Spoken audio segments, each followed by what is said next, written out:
우리 모두는 바쁘게 산다. 해야 할 일들이 산더미처럼 쌓인 듯 늘 바쁘다는 말을 입에 달고 산다. 그래서 내면에서 일어나는 저항은 일상을 깨뜨리는 행동에 아예 도전조차 하지 못하도록 수많은 의무를 늘어놓는다. 그러면서 내가 지금 가진 문제만 해결되면 내 꿈을 금방 이룰 수 있을 것이라고 생각한다.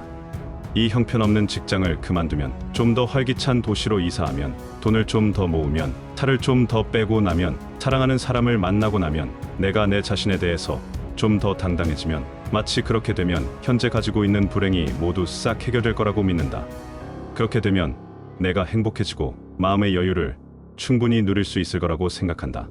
하지만 당신은 지금 자신이 가진 문제가 해결되지 않는 한 나에게는 어떤 즐거움도 없다는 전제를 스스로 만들고 있다는 것을 알아야 할 것이다.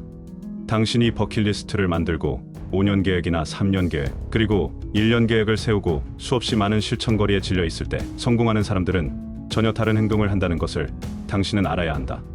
당신은 모든 것이 갖춰진 그 때를 기다리고 있다. 하지만 그 때라는 것이 대체 언제 올 것 같은가? 생각해보라. 실수를 한다고 해도 죽지는 않는다. 틀린 말을 하거나 어설픈 아이디어를 따라 해본다고 해서 사람은 절대 죽지 않는다. 예술과 두려움이라는 책에 실린 한 가지 실험이 있다. 도자기 공예 강사는 학생들을 두 그룹으로 나눠 실험을 했다.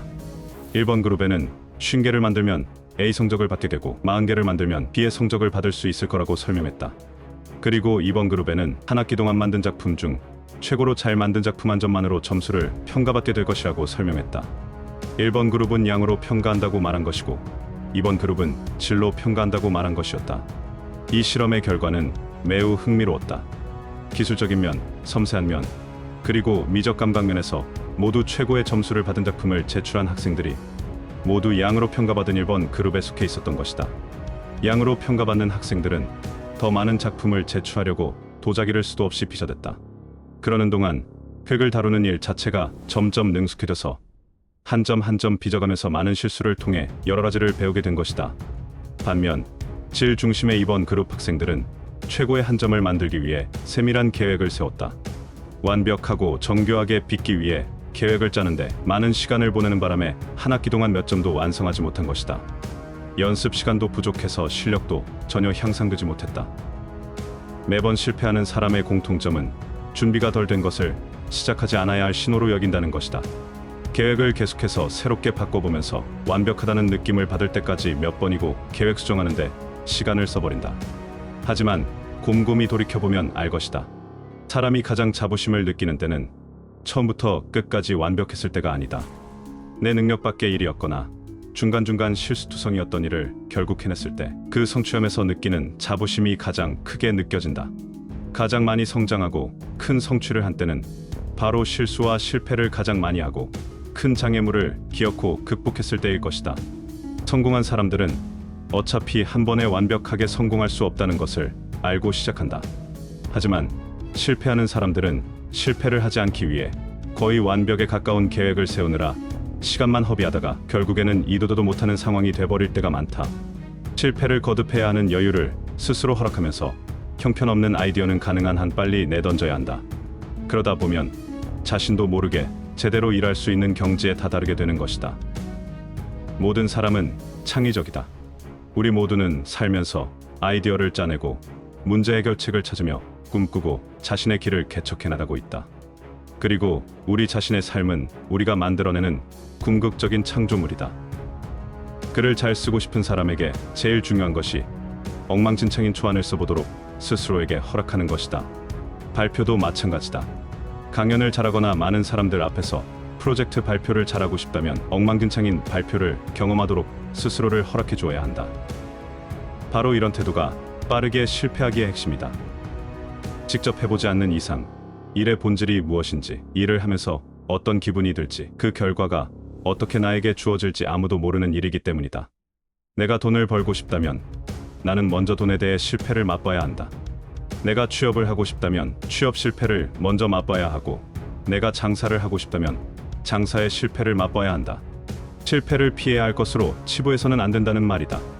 가능한 한 무언가를 빨리 망쳐볼 전략을 세워야 오히려 그 결과로부터 배울 수 있다. 하지만 사람들은 한 번 실패를 맛보면 죽고 싶다느니 어차피 나와 안 맞는다고 생각했다느니 하면서 자신을 합리화해버린다. 하지만 호기심만은 초보자가 되는 것을 두려워하지 않음으로써 배우고 성장할 수 있는 최적의 마음 상태와 예상치 못한 기회, 그리고 경험을 만끽할 수 있게 된다. 남과의 경쟁력보다는 내 자신의 배움에 초점을 두는 것이 가장 나를 돕는 길이다. 초등학생 400명을 두 계조로 나눠 실험을 하였다. A그룹은 학생들의 지능에 대해 칭찬을 해줬고 B그룹은 학생들의 노력에 대해서 칭찬을 해줬다. 두 그룹의 학생들에게 두 개의 시험지 중 하나를 선택하게 했다. 하나는 어려운 문제가 담겨 있었고 하나는 이전에 풀었던 문제와 비슷한 수준이었다. 지능 칭찬을 받았던 아이들은 쉬운 문제지를 선택했으나 노력 칭찬을 받은 아이들 90%는 어려운 문제에 도전하기로 선택했다. 노력 칭찬을 받았던 아이들은 문제를 푸는 것 자체를 흥미로워했으며 시험 시간이 끝나서도 틀린 문제를 집에 가지고 가서 풀어보고 싶다고도 말했다. 그들은 여러 좌절 속에서도 지적인 자긍심을 유지할 수 있었다. 하지만 처음에 지능 칭찬을 받았던 아이들은 어려운 문제 앞에서 자신의 이미지가 흔들릴까 점점 더 쉬운 문제를 선택한 것이다. 대부분의 사람들은 몇 번 받은 칭찬을 계속 생각하면서 자신의 이미지가 틀어질까 두려워 새로운 일에 도전하는 것을 꺼려한다. 결과적으로 그들의 능력은 딱 그 정도에 머물게 돼버리는 것이다. 확신이 없는 것을 시도할 때 항상 초보자의 마음가짐으로 활동에 접근한다면 상황을 유연하게 받아들이게 되며 점차적으로 앞으로 나아가게 만들어준다. 당신의 주된 관심사가 오로지 내가 얼마나 똑똑하고 유능한지 사람들에게 증명하기 위한 것이라면 경쟁력의 위협이 될 만한 행동은 모두 꺼리게 될 것이다. 하지만 내 자신의 도전과 배움, 그리고 성장의 기회를 얻는 것이 주된 관심사라면 얘기는 달라진다. 일을 하는 내내 그 자체를 즐기고 그 경험으로부터 많은 것을 배우려고 할 것이기 때문이다. 실패하면 실망할지 모른다. 하지만 시도조차 하지 않는 것이야말로 가장 불행한 삶이라는 말이 있다. 나는 20대에 대출 받아서 작은 쇼핑몰을 혼자 운영했던 적이 있다. 차도 없어서 버스와 지하철을 타고 다녀 동대문에서 옷을 사다가 열심히 찍어 올렸지만 생각대로 잘 되지 않아 인터넷 쇼핑몰을 닫아야 했다. 팔다 남은 셔츠들을 처리할 방도가 생각나지 않아 전전긍긍하고 있었고 수중의 돈은 거의 떨어진 상태였다. 당장 생활을 위해서라도 셔츠를 돈으로 바꿔야 했다. 몇 번을 마음을 다잡아 큰 용기를 내서 무작정 옷걸이와 셔츠들을 들고 근처에 있는 대학교를 찾아갔다. 아는 사람을 만날까봐 처음엔 고개를 숙인 채 질문하는 사람에게만 겨우 가격을 말해줄 정도였다. 하지만 한 아주머니께서 나에게 이렇게 말씀해 주셨다. 젊은 학생이 참 열심히 사네. 내가 한 장 사줄게. 앞으로도 지금을 잊지 말고 살아. 그럼 잘 살 거야. 5,000원짜리 셔츠였지만 그 말씀은 정말 내게 큰 가치가 느껴지는 말씀이었다. 나는 1,000만 원을 투자해 1,000만 원 모두를 잃었고 1년이라는 내 시간도 잃었지만 큰 배움을 얻었다. 다시 회사에 들어갔을 때 실패에서 배운 점을 기재한 자기소개서가 인상 깊었다는 인사부의 말을 들었다. 하고 싶은 게 있으면 하루라도 빨리 해보는 게 그래서 중요하다. 그 일이 나에게 맞는지, 그게 진짜 내 꿈인지 바로바로 알 수 있기 때문이다. 엉망진창의 실패가 결국 나중에는 성공을 가져올 수 있다는 사실을 기억하자.